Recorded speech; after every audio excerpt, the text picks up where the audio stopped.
What is up guys? It's me again. Nangangarap na si Renz.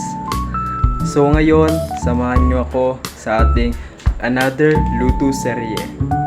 Ngayon, time check 8:19 ng madaling araw.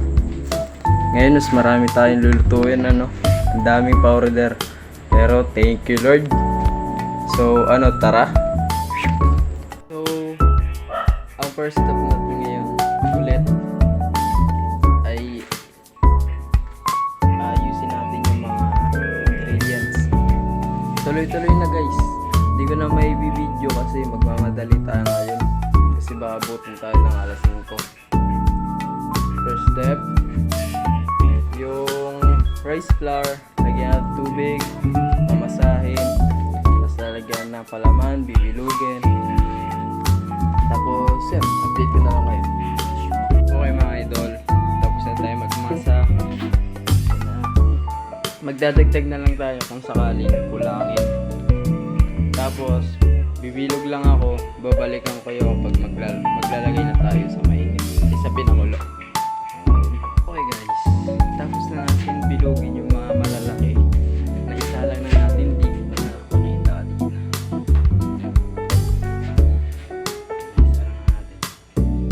Hintayin na lang ulit natin yan inuna ko na. Kahit wala pa yung maliliit kasi matagal para maluto yung malalaki. So ngayon, day 2. Day 2 na natin ngayon. So, bilugin ko lang ito maliliit. Let's go! Guys, we're back.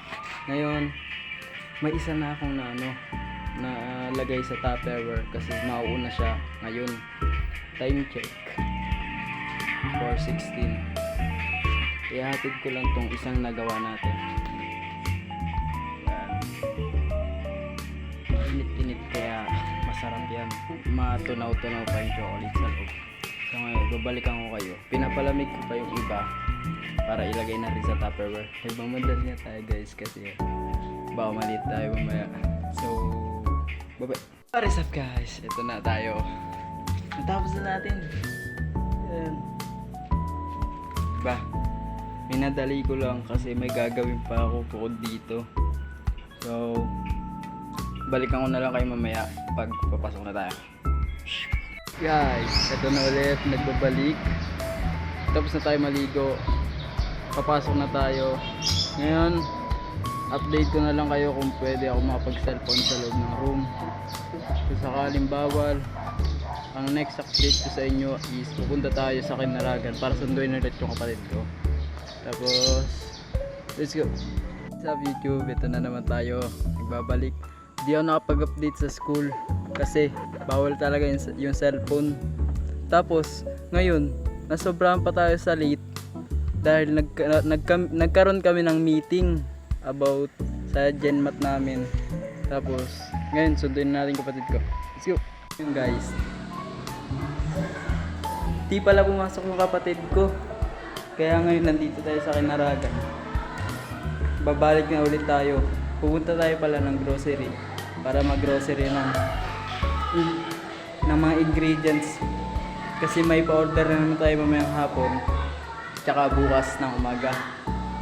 Let's go! Okay guys, update ko lang kayo, nakauwi na tayo. Pagpalit ng damit. Naikot na natin yung buong Limay para sa paghanap ng matcha powder. Kasi yung matcha powder na dapat gagamitin natin ngayon is natapon pala. Kaya ngayon, maghanap pa tayo ng matcha powder ulit mamaya. Magtatanong-tanong. Pero nalibot na natin kanina yung buong palengke na kung sakaling may mabilan ng matcha powder. Tapos ngayon, papahinga lang, kakain kasi anong oras na rin. Tapos pahinga ulit para gumawa ng ating iba pang paninda kasi may nagpa-reserve na naman po ulit para mamayang hapon. Kaya okay, update ko lang ulit po kayo. So, update ko lang ulit ngayon. Sa sobrang madali, ayan, nakagawa agad tayo. Hindi ko na na-video. Update ko ulit kayo sa paghatid natin doon sa pagdi-delivery niyan, which is sa munisipyo. So, bye-bye! So, last update. Sa sobrang madali natin, naiwan ko na yung cellphone. Hindi tayo nakapag-video. Ngayon, nakauwi na ako. Magpapahinga na guys. Thank you Lord. Another day. Another one. Bukas ulit. May another pending na naman tayo. So, bye-bye! Peace out! I just had to let you know you're